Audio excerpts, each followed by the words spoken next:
boy only brushed his hand lightly across the mural on the wall, and immediately a crack opened to both sides. He could not have known that a secret sealed for thousands of years would from then on change the Galactic Empire. Before his eyes was a human specimen divided into 7 parts, with the bones in the slices clearly visible and the head structure disturbingly lifelike. Just as the boy was about to reach out and touch it, suddenly, Will you set me free?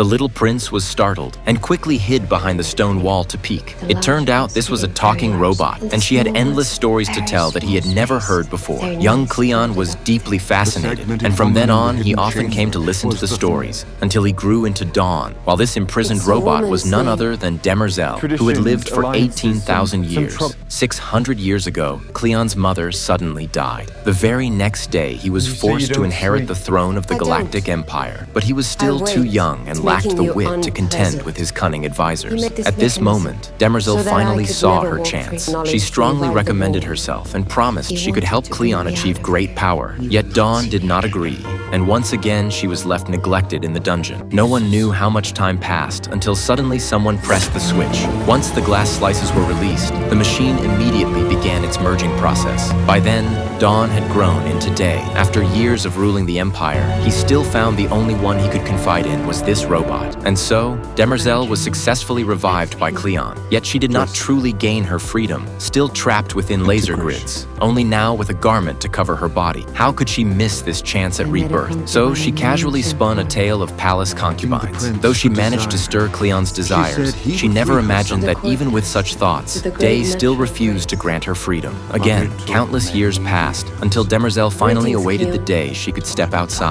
But by then, Day had turned into dusk. To release Demerzel, he searched the entire galaxy and finally found a small box on Earth. It was a tool to modify the robot, and also a betrothal gift for proposing to Demerzel. At the same time, he conceived of a solution for the Empire's succession. Cleon first shut down the laser grid, then implanted a disruptor behind the robot. In this way, Demerzel no longer had to obey the 3 laws of robotics. She could attack anyone if necessary, and even after Cleon's death, she could control the words and actions of the clone emperors, essentially becoming the true ruler of a dynasty that passed down unbroken. This was the best plan Cleon had devised after a lifetime of thought. At that very moment, the cold robot suddenly developed emotions, and not long after, Dusk himself stepped into darkness. Yes.